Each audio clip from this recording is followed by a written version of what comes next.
organized a 3 days international seminar on life and literature of Shri Jayatirtha Muni. In this today this is 9th session of the seminar, and it is the last session of this seminar. In this seminar we have Srinivasmurthy Acharya as a chairperson. I request him to take a seat on dais.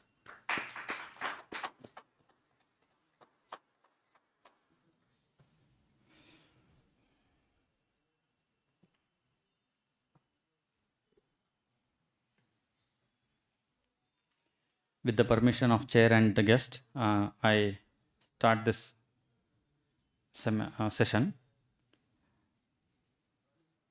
This session we have two distinguished scholars who will speak on two various subjects, and we have Dr. C. S. Srinivasmurthy Acharya as the chair for this session. Dr. C. S. Srinivasmurthy Acharya, who studied in Poornaprajna Vidyapita for 13 years, and under the tutelage of Shri Vishveshatirtha Swamiji, he completed his Nyaya Sudha. After that, he got appointed in Mysuru College. There he started his service, and along with his service, he actively did Patha and Pravachana in the Mysore region. He is famously known for his rigorous study, rigorous research, and many English books. Recently, his book has been published by Indian Council for Philosophical Research, and which was titled as Vishesha, which was originally his PhD thesis, and again according to the time it is converted as a book, and it is printed by ICPR in the august presence of our Education Minister Shri Dharmendra Pradhan. It is honor to Dvaita Vedanta that such a scholar is propagating our philosophy to the worldwide in the language which world understands. I wholeheartedly welcome on the behalf of two institutions, Acharya, welcome. And we have Dr. Rajnikant Shukla Mahabhaga as a president of this session. Dr. Rajnikant Shukla Mahabhaga is the director of Education Department at National Sanskrit University, Tirupati. He is a distinguished scholar. Not only he teaches, but he also guides many PhD scholars. With his guidance, they acquire the critical analytical thinking which will lead them to do the rigorous research. End of the day, they will have their PhD in their life. So this is very important prospectus of Acharya ji, that he guides PhD scholars in NSU Tirupati, and he is a very known scholar in Indian scholar tradition, in Indian scholar community. I wholeheartedly welcome Dr. Rajnikant Shukla Mahabhaga on the behalf of our two institutions. Today, we have two distinguished scholars who will present their papers in this session. The first one is Dr. Deepak Sharma. Dr. Deepak Sharma is the professor of Indian religions and philosophy and inaugural distinguished scholar in the public humanities at Case Western Reserve University, and is the author of Classical Indian Philosophy, a reader, Hinduism, a reader, Epistemologies and the Limitations of Philosophical Inquiry, Doctrine in Madhva Vedanta, and an Introduction to Madhva Vedanta. These are his books. He authored these books. They were guest curator of Indian Kalighat paintings, an exhibition at the Cleveland Museum of Art. They are curatorial consultant for the Department of Asian Art of the Cleveland Museum of Art. After earning a BA in religion from Reed College, Dr. Sharma attended the University of Chicago Divinity School, where they received a PhD in the philosophy of religions and specialized in Indian philosophy. Dr. Sharma has wondered if experiences are real or not, if experience are real or not, and if perceptions and his perceptions are merely projections on an underlying undifferentiated and real substrate. Their own cognitive epistemic confusion, compounded by TBI in 1995, led to reflections about the mysticism, consciousness, and consciousness. Sharma writes and researches about the cultural theory, philosophy, and postcolonial studies, museology, and the grateful deed, Hinduism, contemporary Hinduism, bioethics, and Madhva Vedanta. Verily, their job is to shed light and not to master. So, this is the profile of Professor Sharma. I wholeheartedly welcome Professor Sharma on the behalf of our two institutions. I request Professor Sharma to deliver his speech, present his paper.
Haridasaru.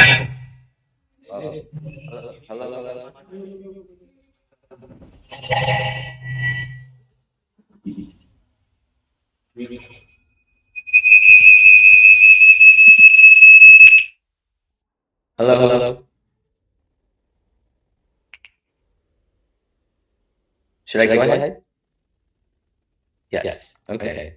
So, hello, my name is Deepak Sharma. Thank you so much for the kind introduction. It's a tremendous honor to have been invited to speak here today. My career would not have been possible without the Poornaprajna Samshodhana Mandiram. Yes, should I keep going? What happened?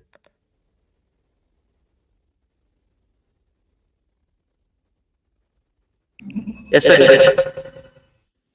Okay, I shall keep going then. The Poornaprajna Samshodhana Mandiram was an integral part of my academic career, and I was lucky enough to study there in 1995, 96, and 97. So it is a tremendous honor to be here.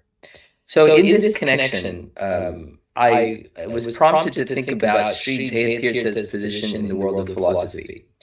And I think that there are probably a great many papers that have been presented here in the last few days that address very technical issues in Jayatirtha's Tarka and so on. And I thought that that it would be probably better for me to address a more abstract question, is not merely Shri Jayatirtha's position in the world of philosophy, but Madhva Vedanta on the global stage.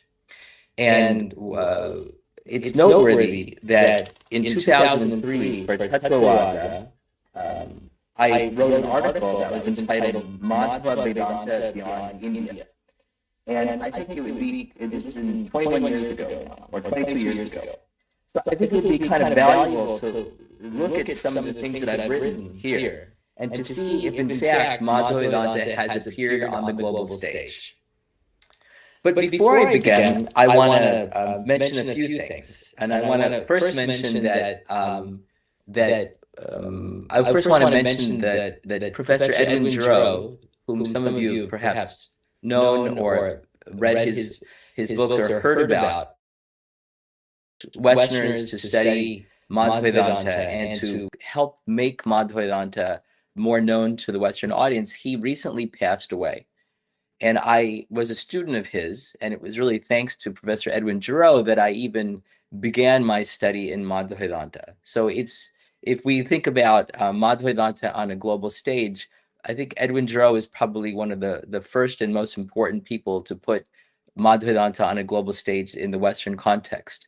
Of course, prior to Edwin Giraud was Glasnop, who wrote, of course, a short piece on Madhva Vedanta and a few others, but no one has quite done it, I think, like Edwin Giraud. And I want to mention and read just a little bit about Edwin Giraud, that Edwin Giraud was born in 1931, and he received his PhD from the University of Chicago in 1962.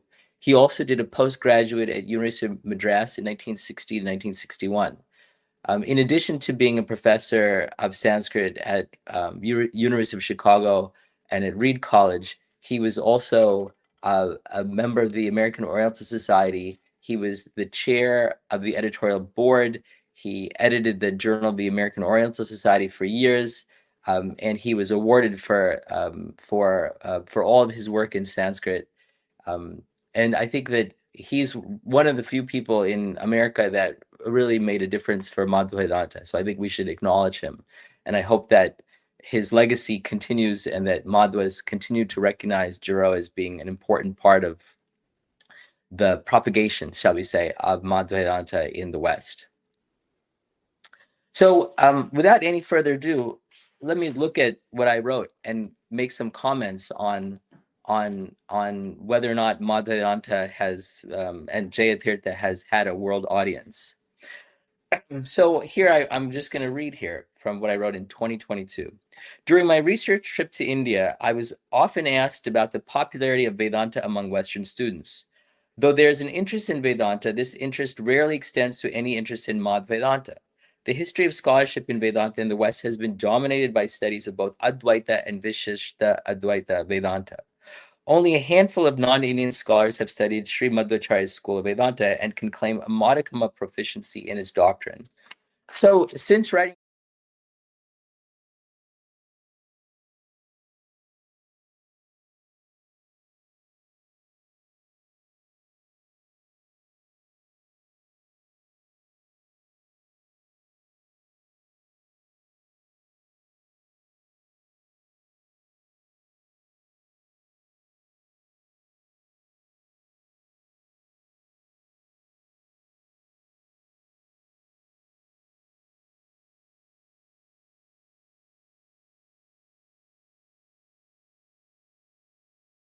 and claims about Shastra in Madhvedanta. Add to that, in more recent times, we have Anusha Rao, who perhaps spoke already. So clearly, since 2020, since 21, 22 years ago, there are at least 1, 2, 3, 4, 5, if you count me, scholars who have pursued research in Madhvedanta.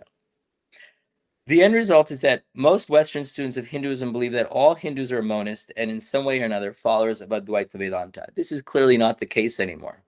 Some are so convinced of the veracity of this position that they believe that the theism propounded by Madhvacharya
continue to publish and digitize text. But is this enough, I ask?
Pundits translate text into English.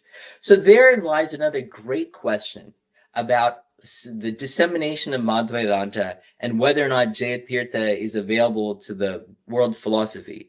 And let me just offer an anecdote. When I first began studying in the Poornaprajna Samshodhana Mandiram with, at that time, Guruji Prahaladachar, who of course is now a Swamiji, he asked me whether I wanted to learn Madhvedanta in the Matha or in the university.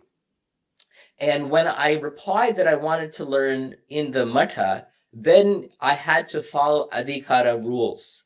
Whereas if I had learned it in the university, he would have taught all of the materials to me with a very different intention. And so I think Madhva Pandits and the Poornaprajna Samshodhana Mandiram, in this question of asking whether or not Madhvacharya and Jayatirtha can be made available to a world audience, is the question, should the materials be made available to an academic audience or to an audience that's curious about getting moksha? And clearly the two are different. And the former, which is what has been happening, people like Valerie Stoker and others did not study in the context of the Matha. They studied with Pandarangi in the context of his house over by South End Circle. And those were very different articulations of Madhvedanta, and that worried about and thought about historical matters and not theological ones. So I think in this moment when Madhva scholars are thinking about Jayatirtha on a world stage, or Madhvacharya on a world stage, Dvaita Vedanta on a world stage, the big question to ask is that, is it relevant for Madhvedanta to be on the world stage if it's only being studied academically? That's to say, without the desire, without mumukshatva, that's to say, without the scholars having no curiosity about how to get moksha, or if it's taught in the context of the Matha, according to Adhikara rules, can it be ever be taught on a global stage? So here I continue to read, as I wrote in 2003. Some may insist that making texts available conflicts with the Madhva doctrine, but I do not think that the Adhikara rules will be violated if Madhva Pandits translates text in English, and clearly this is happening. After all, it's still the case that the text must be read with a teacher and must be read in Sanskrit original for a student to gain complete understanding of Madhva doctrine. Though the claim is a controversial one, according to many pundits, an English translation can never fully communicate the essence of the Sanskrit original. Furthermore, his bhasha in the Brahma Sutras, as I'm sure you all know, Sri Shudra Brahma Bandhunam Tatrajnane Adhikarita, and so on. For women, Shudra, and unworthy Brahmins, there is eligibility with regard to the knowledge that is found in the Tantras. However, they are eligible to hear only a portion of the text when it's narrated for them, and they are not eligible with regard to direct study from the Shruti texts. Madhvacharya himself approves of pundits who teach the gist of portions of the Shastras to the masses who do not have adhikara. In light of Madhvacharya's own interpretation, pundits would not break any rules regarding adhikara if they were to address the needs of the masses. In summary, there's little interest in Madhvedanta in Western universities, and it's incumbent upon the Madhva Sampradaya to create and to foster its study. It is only through the effort and devotion of Madhva Pandits that the glory and truth of Madhvedanta can be shared with the world. But again, and I know it's controversial, but I think that it's important for scholars to consider whether or not Madhvacharya himself would have approved disseminating Madhvedanta to the world, given that adhikara rules will be broken. And in this connection, I note, and I don't want to problematize her, but Anusha Rao is somebody who spoke here and who clearly is being lauded by the Madhva community. And Anusha Rao is a woman. And this is something that's relatively new for the community. Valerie Stoker was a woman too, but she's studied Madhvedanta with Pandurangi, which was outside of the Mata. I don't know if Anusha studied inside the Mata. But these questions of adhikara and the relevance of Madhvedanta still persist. And I think that that when asked to speak about Jayatirtha on the world stage, it's essential to think about what does it mean to be on the world stage. And it was already mentioned, English is a language that Madhvas ought to embrace if they want to have some recognition on the world stage. Madhvas are not publishing in Western journals, they're publishing in Indian journals, which is wonderful, but it still makes Madhvedanta irrelevant to the world stage.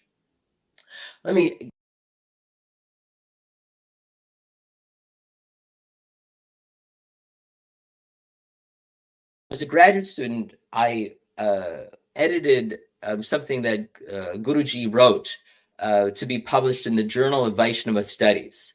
And when I was editing it, I was asking Guruji to give me the page numbers of citations he was making from the Madhva corpus, and ask him to find it in Bananjay's Sarvamula and other places. And when Guruji was really annoyed when I asked him this. He thought this was a very silly thing to do. And when I pushed him further on this, because he was reluctant to give me the page numbers, he said to me, do these scholars in America, they need page numbers? He asked, or he said, they haven't memorized the text? They don't have the text memorized? They have to look at a book, he said. I said, yes. He said, this is not the audience that that is worthy of me, he thought. He thought that the audience of scholars who need page numbers were not his equals. And I think that's true. So if Madhva's scholars want to continue to think about how to work in the Western context, not only do they need to learn English, but they need to learn how to footnote and learn how to cite and learn how to speak to scholars who do not have the texts memorized. Anyway, these are just a few thoughts that I had about Madhvedanta on a global stage. I should say also that not to toot my own horn, but I was the first Shivali Madhva Brahmin who was born and raised in America to return to India and study Madhvedanta. And I was the first one who was in between these cultures to try and make Madhvedanta present on a world stage. Hence my translation. I published translations of Madhva texts, hence the introduction to Madhvedanta that I wrote and published in a Western press, and all of the many publications I did in my junior years. And in fact, the very topic of my dissertation was about adhikara, about whether or not outsiders can study Madhvedanta. Hence, epistemologies and the limitations of philosophical inquiry, doctrine, and Madhvedanta. I wrote the whole dissertation on Atartho Brahma Jignasa. And this question about whether or not Madhvedanta can reach a world stage is just a question about adhikara and whether or not Madhvas want to alter the rules, change the rules, interpret the rules differently, and reach a wider audience. Anyway, those are my thoughts. There's no question that Jayatirtha was seeking a wider audience in his commentary on Madhva texts and his systematization of Madhva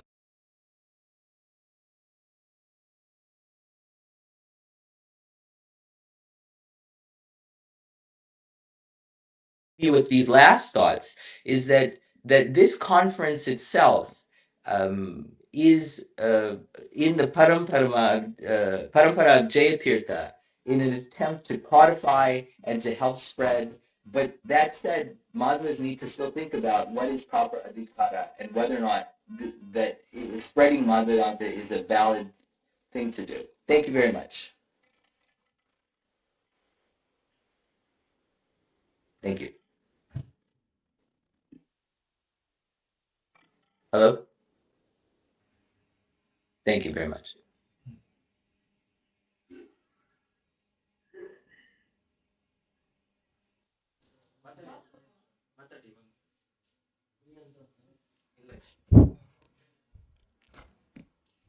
Thank you, Dr. Sharma, for presenting his view on the subject, which is very crucial, where the aspect of adhikara and the global presence of Madhva philosophy, related aspects, how the Madhva, as a Madhva, should think of presenting Madhva philosophy to the worldwide audience.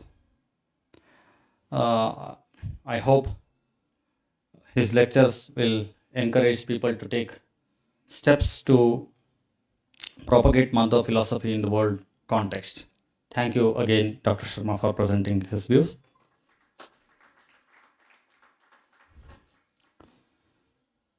Now I request Shri Kesava Tadipatri ji to present his paper. Shri Kesava Tadipatri ji is a scholar of Vedanta and a prolific contributor in the discussions forums on the Dvaita philosophy. His contributions are available in the archives of Dvaita list, Madhva Prameya Mahodadhi, etc. He is very much sought after popular speaker and teacher of Vedanta in the United States of America.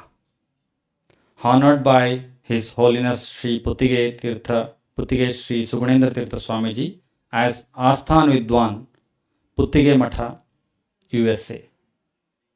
I welcome Shri Kesava Tadipatri ji on behalf of two institutions, National Sanskrit Institute Tirupati, Dvaita Vedanta Vibhaga, and Poornaprajna Samshodhana Mandiram, Bengaluru. I request him to present his paper, and the time limit would be 20 minutes. Thank you.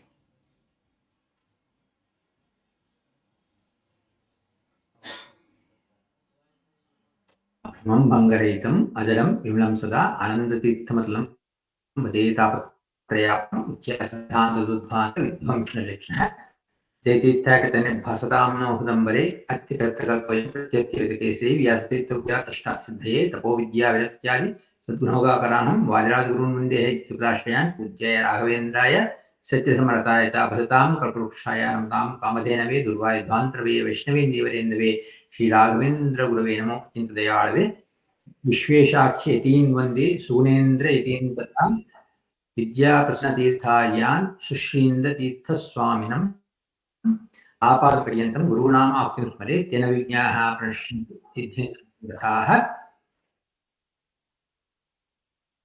गोष्ठी विचारे भाषणं भवेत् तिश्री वीरनारायणाभिधैराप्तितो यदा महाभाग्यमितीदं मे मत्वाहम् अवदं तदा अंतर्राष्ट्रीय भाषायां प्रवक्ष्यामीति अंजसा तथा बहवस्सन्ति संस्कृते ज्ञानहीनगाः भाषायां तेषां सौलभ्य प्राप्तये.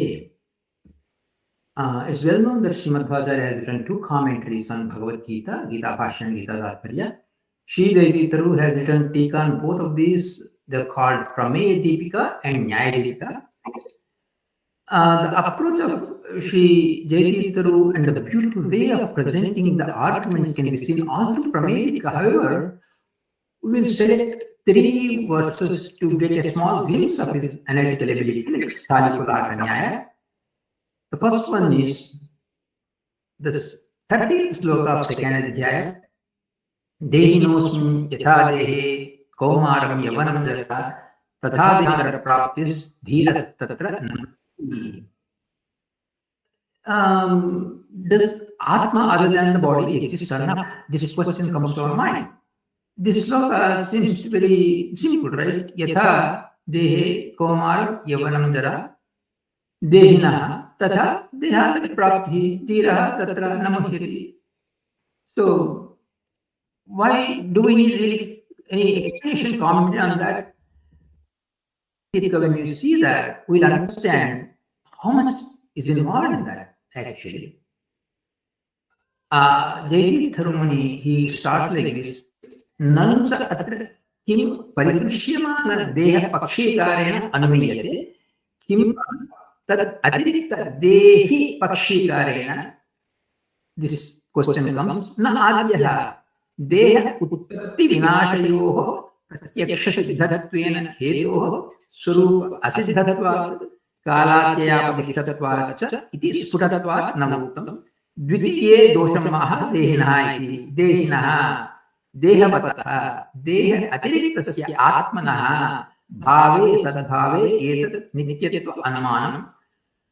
नित्यत्व अनुमानम्. The prayer sloka नत्वेवाहं जातनासं नत्वं निवेदनाधिपाः न चैव न भविष्यामः सर्वे वयमतः ब्रह्मन्. Sri Krishna says that a nitya object is referred. So what is nitya? Is this body nitya, eternal? And this question comes, and as we all know that this body is not nitya, because we see every day that our body is getting destroyed. We see that every day. So, but the questions arise in the minds of people. Does Atma, other than the body, exist? First question. Even if it exists, it may just start with the body and end the body. How can it be said the same Atma will go from one body to another body? And the third question, even if it continues into more than one body, it may be 2 bodies. How can it be said that it is eternal? Acharya answered this in a very condensed way, which may not be understood by a common man. That's where Shri Jayatirtha comes to our rescue. As I mentioned in the previous sloka, the Nityatva was talked about, then all the consequent arguments are put forth by Shri Jayatirtha in line with the Bhashya of Acharya. First inquiry starts with Nanu. The question comes, when Sri Krishna spoke about eternality, was it from the visible body point of view or from beyond body, the embodied point of view?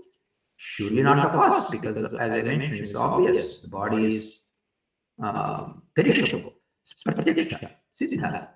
And it's the body, hence also the eternal nature is not in the body, and in course of time, the time taking away the body is known. Because it's obvious, the Gita Sloka did not mention the body, but just regularly mention the body or the second option, the embodied, the Atma, that's from and beyond the body exists, and then the consequent concomitance of eternity is possible because the flaws of the body are not there in case of the embodied Atma. However, since the Atma beyond the body itself is questionable for lack of proper pramana, the Purvaksha comes and also no base for it as well. Even if we grant Atma beyond body, what if a claim is made that the logical implication cannot be made that is answered by Madhvacharya by using a singularity of Dehinaha. So here indicate the following: in various bodies, it goes by from one body to another body. The same embodied being is present. In the prior body and later body, the same Atma itself is unproven. The Purvaksha says, we are not proved it. Similarly, in all probability, when the body is born, that is born, and when the body is destroyed, that is destroyed. Possible. If that was the case, how can one say through beginningless anadi, it's proven? How can you say that? It has to be construed this way for resolving both of these issues. As a means to meaningfulness of both the things, even though plurality is relevant, singularity is used. Just get that. Then, as an ordinary case usually done, the object is negated, meaning do not say that it's unproven. Don't say there is no proof. This, as a concluding remark, Acharya commented upon the first three padas with a response to both the objections. Yata Kumara Adi Sharira Bhede Api Dehi Tatat Ikshita Siddha Evam Dehantara Praptau Api Ikshitipata. So this is a logical proposition proposed. So here the embodied being and its witnessing is establishes that the Atma, that beyond the body, whatever we call here, that refers to various bodies, say child body, or a youth body, or a old body, all these are referred. And this is Ikshitru. Ikshitru is the witnessing agent. There is this witnessing of various things in the stages of childhood, youth, old age. The act of witnessing cannot happen without the witnessing agent. By enunciating that Parishesha pramana means the bodies are different and the body cannot be the witnessing agent, and so one is left with the only option that something else must be witnessing. That is applied. That is Parishesha. Thus, establishes a witnessing agent beyond and different from the body.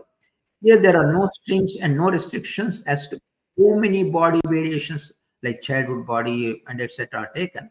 The purport is there is knowledge about all these bodies, there is experience, and so there is a knower and experiencer for all those bodies. By the word body, the physic along with all the sense organs, faculties, etc. is intended. And now in the sloka, the domain of Kaumaram, Yavvanam, Jara also indicates the witnessing domain of field by saying of the embodied is implied the agent other than the body. Okay. Now Acharya statement commenting on the first three padas sloka is for establishing the existence of one Atma even when the bodies are different, having Kaumara body, etc. So indicate different bodies. The Dehi or the embodied is only one. This is the part. He is the witnessing agent. One has awareness. Once I had child body, and now I have body. Now I am in the old body. This is the meaning and purport. When completely different bodies are acquired, and when many bodies are acquired, how can we say that? When completely different bodies acquired, how can we say that there is a Atma going from one Janma to another Janma? A newborn infant has the awareness that the hunger pain goes away by taking the food like mother's milk. How does it know? From the previous one. So that means the Atma's transmigration can be easily understood. Now, when we go to the second example, this is the 50th sloka from the second adhyaya. Buddhi yukto jahatiha ubhe sukruta dushkute tasma yoga ijjasva yoga karma sukha. This is about the fruits of knowledge. Why should we acquire the knowledge? This tattva jnana, what is the use of it? That is explained when we get aparoksha jnana, how the sukruta and dushkruta, papa and punya, what happens with it. Here's a very interesting observation. Buddhi yuktaha prekshavan. So one acquires the knowledge. Jahati iha ubhe sukruta dushkruta. Sukruta is punya, dushkruta is papa. There are anywhere two. Why it is mentioned again ubhe? Two Sukruta and Dushkruta. That means there must be more than two, out of which two are chosen. How can there be more than two between Punya and Papa? There's only two. And here Acharya comes to our rescue and he says, Sukruta means where Punya can be Ishta Punya and Anishta Punya. So now, Papa, there is no Ishta Papa, it's always Anishta Papa. So Punya and Papa. Among Punya, again you have Ishta Punya and Anishta Punya. So you have three things, Ishta Punya, Anishta Punya and Papa. Out of this, Ishta Punya, no one wants to lose. It stays. So Anishta Punya and Papa, only these two are discarded. And that's why Krishna is saying, Tasmat Yoga Ijjasva Yoga Karmasnosham. So this is that way is saying, and Pramedika, Ikaraya goes, Buddhi Yuktaha Prekshavan, Kamyam Sukrutam Dushkrutam Cha Jasyat Iti Yoga Swarupa Nirupana Paratam Nirakartam Aha. So what is happening here? Here, Tikaraya is explaining this like this. Here, Sukrutam api iti apriyam manushyari jahati. Sukrutam api, when we say Sukrutam api, Tikaraya is saying not the entire punya, but apriya means anishta punya only, which leads to us to get a manushya janma or something. But no, only that anishta punya apriya is what is discarded. Na bruhat phalam. Bruhat phalam is not discarded. What is bruhat phala? Bruhat phalam nama kim? So bruhat phalam is bruhat pramuktehe jnanadi guna vivruddhi lakshanam tadanantaram cha ananda vruddhi rupa phalam yasya tad bruhat phalam. The great benefit that comes out of the Ishta Punya, that is bruhat phala. That is never discarded. What is the bruhat phala?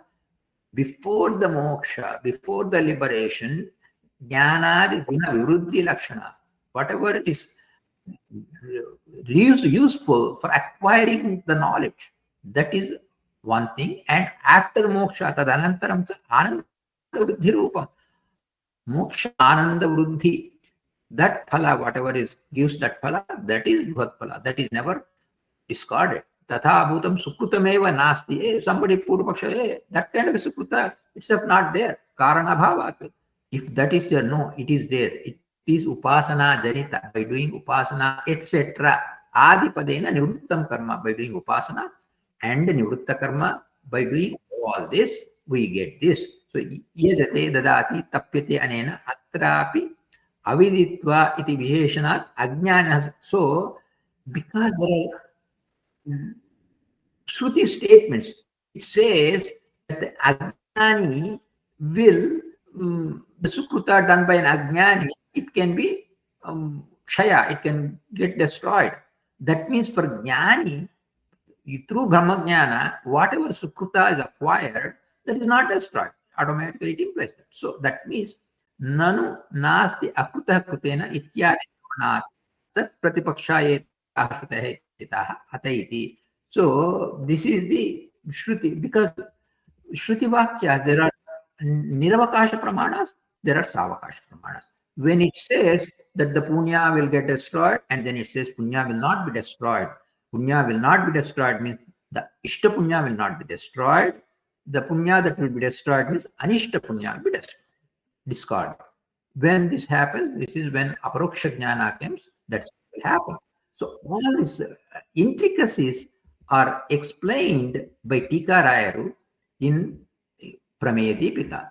And then the third example that we go is basically, this is on the 18th sloka of the 4th Adhyaya. This is a very riddle-like of sloka. Karmanya karmaya pashyet, akarmani cha karmaya, sa buddhiman manushyechu, sayukta. Karma krit. This sloka comes, and all the previous commentators had a tough time commenting upon this sloka. Everybody, really tumbled down. And Acharya Madhva came beautiful explanations, and two different explanations, one in Bhashya and one in the Tathparya. The Bhashya meaning for that Tikarayaru comes in Pramey Deepika. He explains that this is how it goes. Karma pravakshyami iti pratignatam. Krishna assured that he is going to talk about the karma. Karmadi prapanchanam pravachanam cha kvapi na upalabhyate karmani iti slokasya yet kinchit darshanastuti rupatvat ityatah karmadi iti yadi api ayam slokah anyatha pratiyate tatha api avihitasya stuti ayogat vakya bhedena karmadikam pratipadya tat stuti kriyata iti bhavaha. So basically, Tikarayaru is going like this. The Lord has promised to convey the karma swarupa by saying karma pravakshyami vistarena swarupa nirupanam karomi. This is he told in 16th sloka of the 4th adhyaya. And in 17th sloka, the need to understand the true form of sat karma, karma, akarma, vikarma, karma no bodhavyam. So there he says, what is karma? What is akarma? What is vikarma? And that they're all under the control of Paramatma. That is mentioned in the prayer sloka. And this sloka, further elaboration is given. So that Nirupana or explaining starts from this 18th sloka of the 4th adhyaya. This kind of elaboration of karma is not seen elsewhere in the way of praising the right understanding of karma. By the right understanding of karma, what happens? And praising the one who has such right knowledge. Acharya started to explain karma, etc., by saying that akarma and vikarma are to be known. Sloka is cryptic and may seem to convey something different, but whatever is improper, that will not be fit for praise. Whatever is perfect is good for the praise, praiseworthy. So, by restructuring the sentence and by establishing karma, akarma, and vikarma, the true knowledge is praised. How the true purport is conveyed here, if that query is made, it is pondered upon by Acharya as to how this sloka does it. So this is how it goes. Akarma, vikarma, and karma. What is this? Akarma means absence of one's own karma is akarma. That is explained further. The karma is done by Vishnu only as self-dependency. When Paramatma is doing swatantrena, we do not have any swatantra at all. So there is absence of karma in ourselves. So karmani akarma. Whenever a karma is being done, one who sees akarma, that means he sees that the jiva is not actually doing swatantra. But of course, paratantra, as adhina of Paramatma, we do that because we see ourselves that we are doing so many activities, but they are under the control of Paramatma. So the self-dependent Vishnu alone does as Swatantra entity. I am just the reflection, and so I am not really doing even a tiny bit. By saying the reflection, it also indicates that I am doing as a dependent one.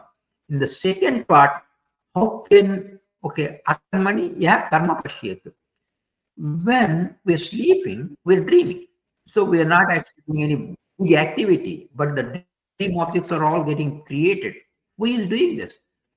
Paramatma is doing all that. So akarmani, when we are not actually doing any noticeable action, Paramatma is still doing that karma, creating so many objects. Not only that, when we are sleeping, Paramatma is doing so many objects elsewhere, and he is also doing the creation of all dream objects. So many karma are happening from Paramatma even when we are not doing any vyapara or physical activity. That not doing is from jiva point of view. Even during all the stages of jiva, one who sees the karma of Paramatma, this Parameshvara only does all the creation, etc. He is the true jnani, the wise one. Always, whether there is jiva vyapara or not, both during the absence of jiva vyapara and presence thereof, is the creation of Mahatattva, creation of the dream objects, etc., etc. Paramatma does so many things. By this, the Lord's agentship without relying on others and the jiva's eternity on Paramatma, this can be understood. By knowing this, one who performs as per varna and karma, vihita karma, that is called karma, sat karma. And by this, akarma and vikarma is nishiddha karma is vikarma. So karma is sat karma is to be done, akarma and vikarma are not to be done. what and how there is difference meaning in how is the phrase such knowledge. So sabuddhiman syat. So he is the really knowledgeable person. And how his phrase is Krishna karma krutu, the word that is sabuddhiman manusyeshu sa yukta yoga yukta. He is really doing the proper yoga. Krishna karma krutu, Krishna complete, accomplished performer of action. Why he is accomplished performer? As if it's actions. By this, we mean all the karmas, like the person may not have done Ashwamedha. Suppose somebody has done Ashwamedha Yaga and so many activities, and with the right Brahmajnana and all that, what can he acquire? He can acquire moksha, liberation. But someone who has this correct knowledge also acquires moksha. So in that aspect, both are eligible for moksha. That means Krishna karma, as if the fully accomplishment, the acquiring of the moksha is done even by a person who does not perform Ashwamedha Yaga. But somebody who has performed Ashwamedha Yaga and which Brahmajnana, he acquires moksha. Of course, there is a moksha ananda difference. But as if this person has a lot of good act, he acquires the same kind of moksha. That assurance, that is what is important, and that's why it's called Krishna Karma Kruta. So all these nuances, these intricate things are explained by Tikarayaru, and going through his Pramedika, so enjoyable to see all these pleasant thoughts being presented in a logical fashion. And this is the greatness of Tikarayaru, and we are so blessed to have him as our guiding light. Hare Srinivasa. Conclude my speech, and my heartfelt gratitude for the entire organizing team for doing such a wonderful job of organizing this international seminars and propagating Madhva philosophy. Hare Srinivasa, Sri Krishnarpanastu.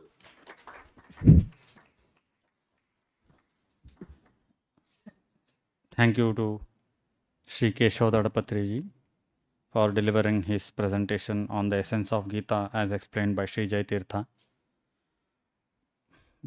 If you observe the both scholars' presentation, the one debate which is happening from decades, that how we should explain the Eastern philosophy to Western audience, whether we should translate the words or we should present as it is.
presentation, both scholarly presentation, I observed that both of you were conveying your speech while explaining the technical terms in their original form.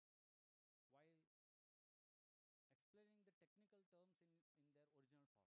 debate occurred whether we should translate each and every word into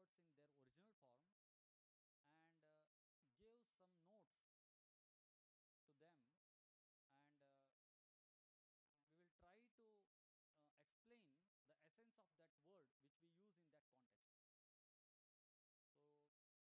essence of that word which we use in that context. So it was it was propagated that we have to use the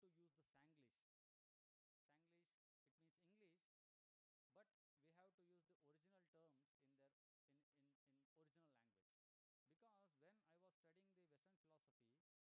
Sanglish, it means English, but we have to use the original terms in their in original language. Because when I was studying the Western philosophy, many of the words which were translated, actually I understood it in very different sense because of my Nyaya philosophy and Vedanta background. So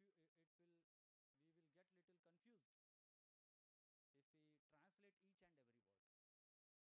I observed in the both scholarly presentation where both of scholars used some technical terms in their original form. For that, I am thankful both of scholars for presenting their views.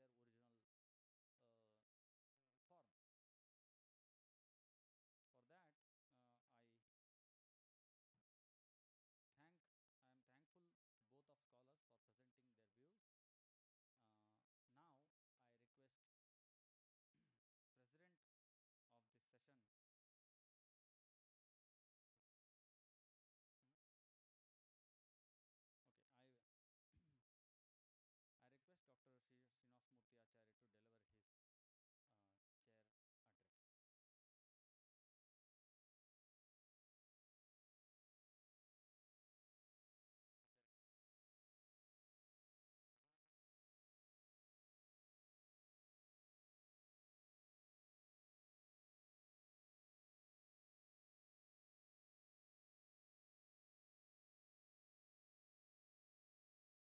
Okay, I request Dr. Srinivasmurthy Acharya to deliver his chair address.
Shri Kesava Tadipatri, though living in a different country, I believe he is in USA. He looks to be a very traditional person.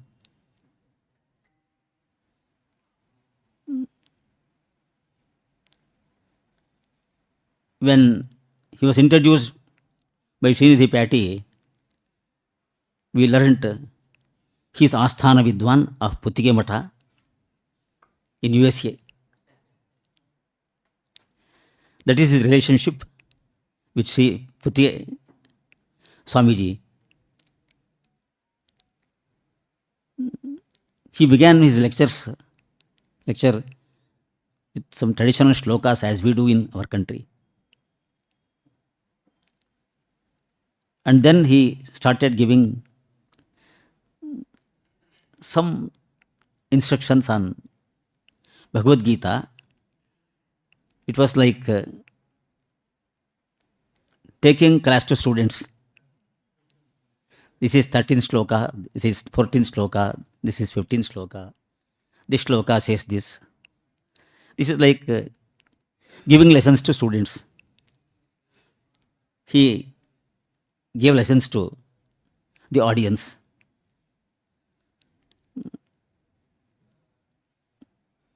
There was no any observation on the eternality of soul or Jivatma other than what we understand from Bhagavad Gita or its interpretations. Then we come across with translations about knowing these Shastras. Very long ago, in a newspaper article, I read a sentence on translations. The sentence was, translation is a faithless business.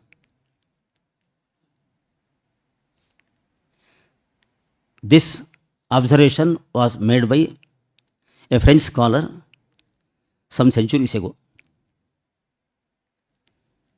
So we propagate Shastra through the medium of translation. It will not serve purpose fully. It may serve some purpose. It will not serve purpose fully. I heard English lecturers teaching English literature and grammar to their students. Go to original. They were duty bound to teach Shakespeare to their students. Shakespearean language has not been understandable from a century ago. It is like our Pali or Prakrit Bhasha. You can't understand. So, teachers use the present English language to make students understand Shakespearean English. Then students understand differently. They understand something, say something. Then teachers get annoyed. Some special lecture was arranged and a known scholar was invited to guide students, and that known scholar said to those students, don't depend upon notes. Don't depend upon translations. Go to original. Go to original. That was the advice of that scholar who gave a special lecture. That is the truth. When there is hunger to know things very clearly, we have to go to original.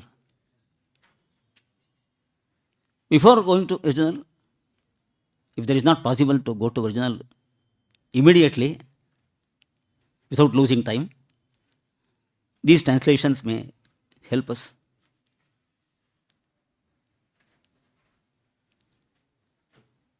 Professor Srinidhi Patty mentioned about Sanglish. English mixed with Sanskrit. It is Sanglish. English has never been a pure English language. It was Franglish. It was Janglish. It was Langlish.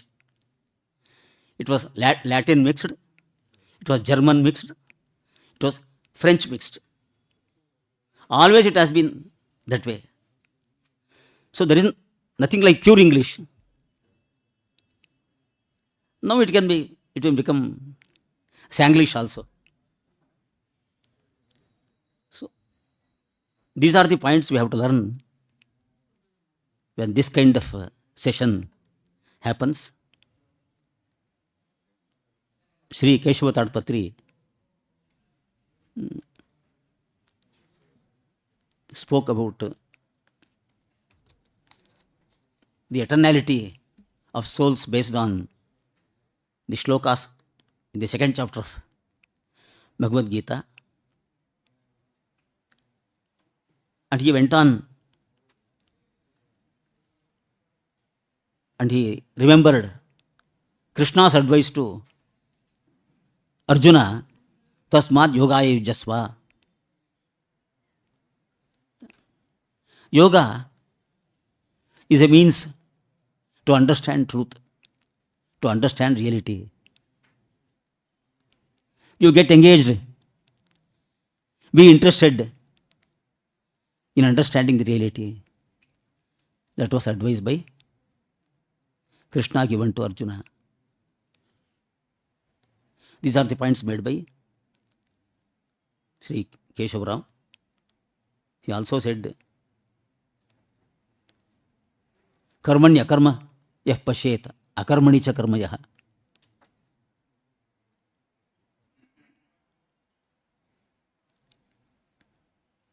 It's a difficult language. Karmanya karma yah pashet. Who can see a non-deed or absence of deed when there is deed? That is the apparent meaning of those two words. Karmanya karma yah pashet. So that apparent meaning cannot be taken at all. There, when one performs his duties, he must be knowing, he must be aware that it is akarma. There, A means Bhagavan, Lord. Bhagavan is inspiring me to do this duty. And in a way, he is within me and he is doing this duty. So akarma means asya karma. A means Bhagavan, Lord Bhagavan. It is his deed. He is doing the deed, not myself. That is the way of thinking. One is not thoroughly independent in his activities. Anyone is not thoroughly independent in his activities, dependent upon something. Here in our Vedanta, all of us, while we do our duties, do deeds, it is Lord Bhagavan within us who inspires us to do duty, and also he himself does the duty. That is karmani akarma yah pashyet. This kind of interpretation is available in our Shastras, Gita Bhashya, Parmaya Deepika, etc. This session, I believe, has been able to convey this point to to the participants of this session. That way, I believe the session has been useful, and I thank the organizers of this institute for inviting me to participate in this way. Thank you.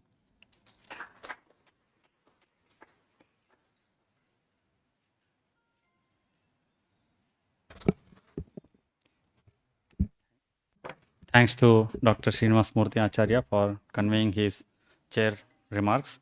Now I request Rajnikant Shukla ji to deliver his presidential remarks.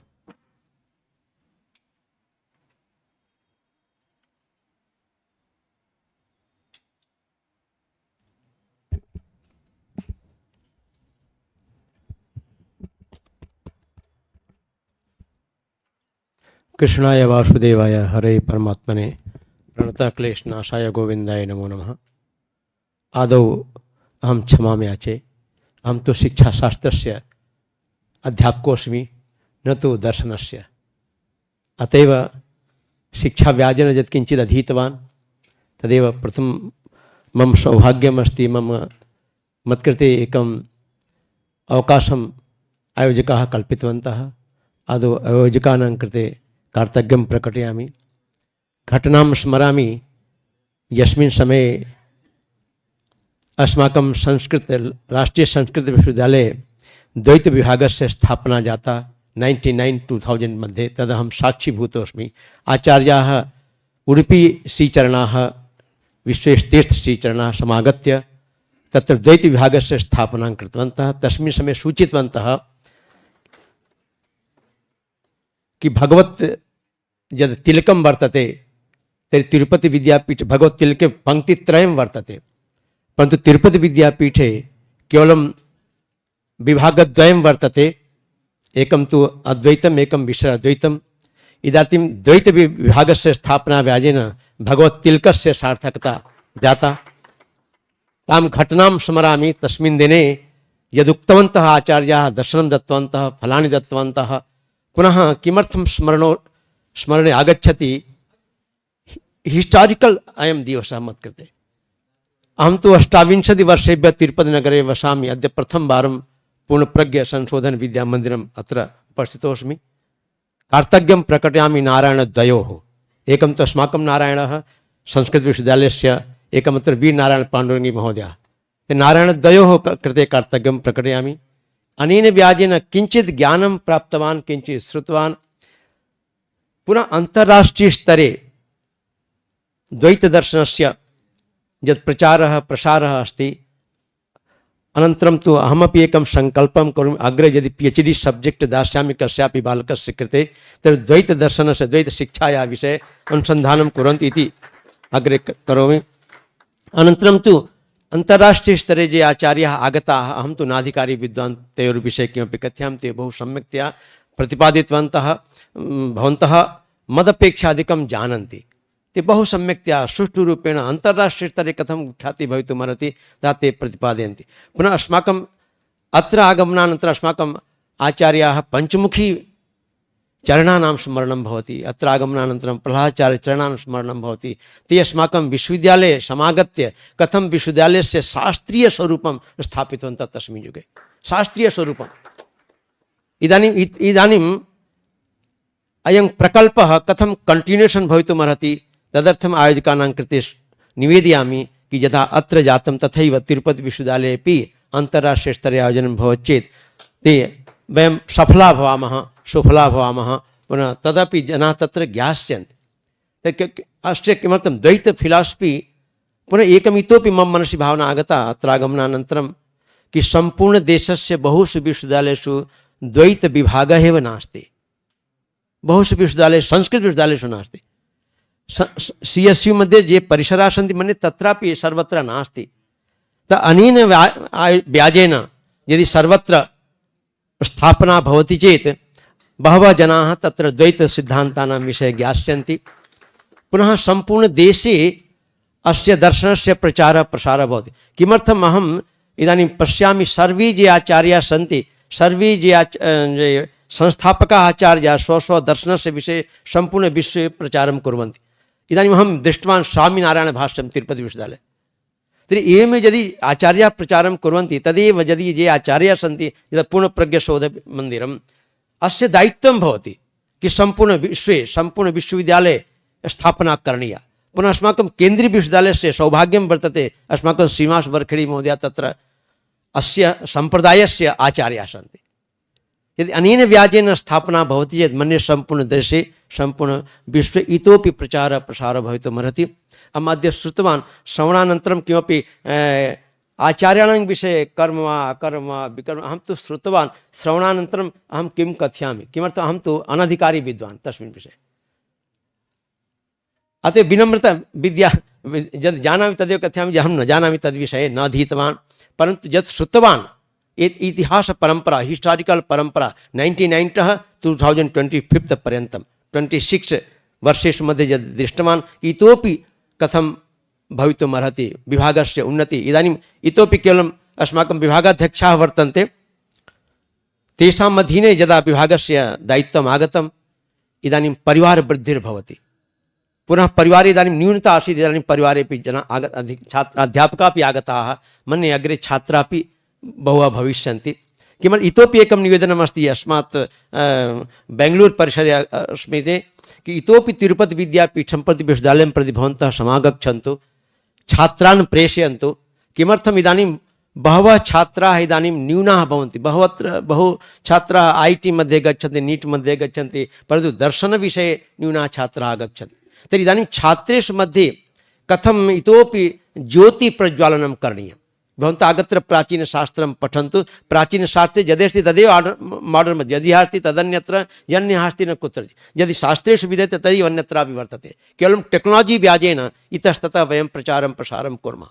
तर्हि अस्माकम् अस्ति कि इतोपि छात्राणां कृते ये young, अस्माकम् आचार्याः उक्तवन्तः यङ्ग् माध्व विदुषां कृते, इदानीं प्राचीनमाध्व एकं यङ्ग् माध्व विद्वान्, इदानीं यङ्ग् ये जनाः सन्ति, युवा ये सन्ति, तेषां युवा स्यात् युवाध्यायकः। तर्हि ये छात्राः सन्ति तेषां कृते प्रेरणीयं कि भवन्तः इतोपि आगत्य माध्वसिद्धान्तं पठन्तु। ते एव अस्माकम् आधारपुरुषाः भविष्यन्ति, ते एव आधारपुरुषाः। यदि नूतनाः नैव आगमिष्यन्ति तर्हि प्राचीनाः कियत् कालपर्यन्तं भविष्यन्ति।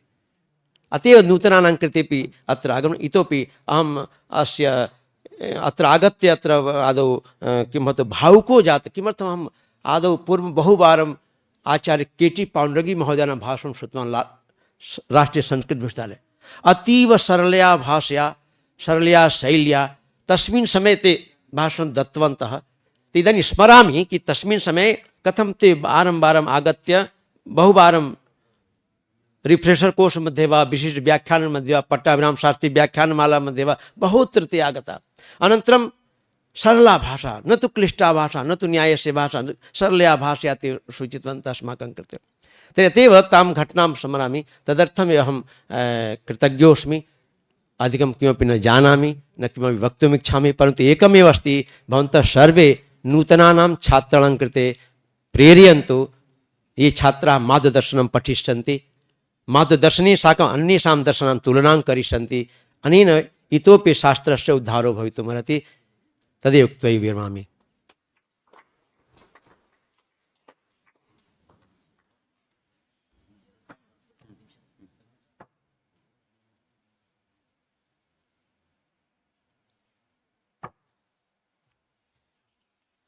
Members of the audience, I forgot a very important point while giving my speech.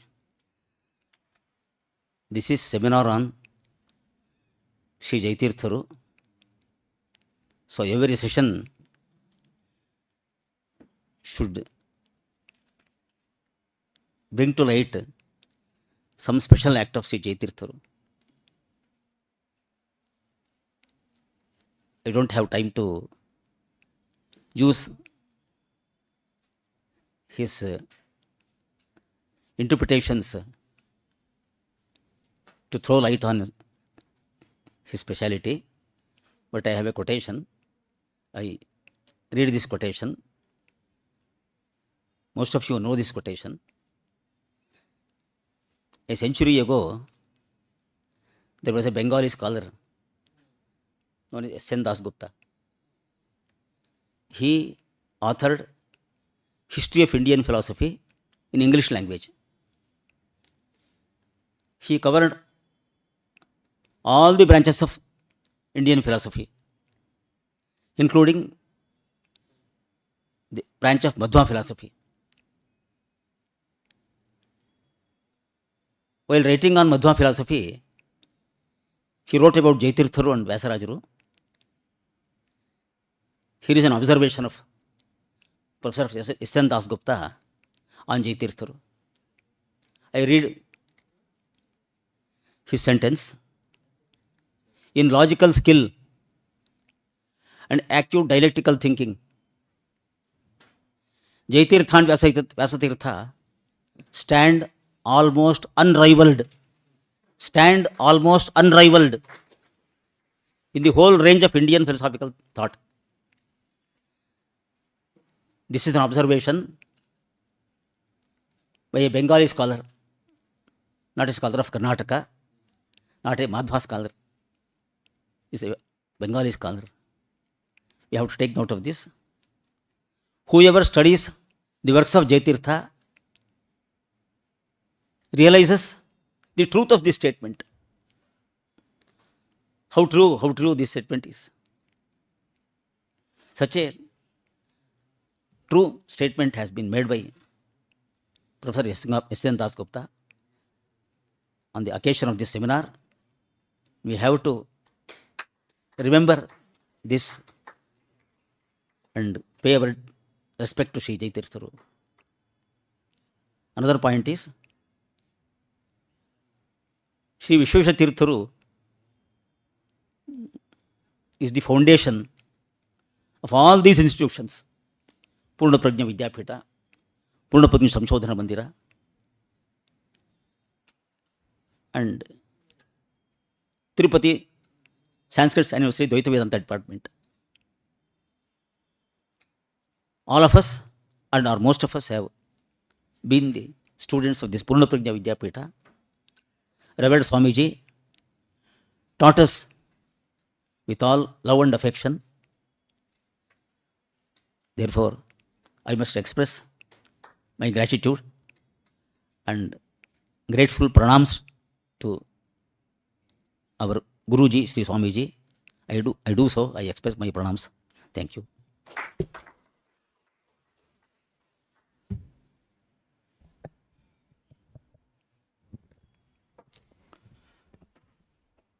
With the solid words of our Acharya Dr. Srinivasmurthy Acharya, we are happy to conclude this session. Now it's a felicitation ceremony should happen here, but we don't have them in presence. So if they had been here, we would have presented them with a token of gratitude in the form of a special bag made exclusively for this seminar.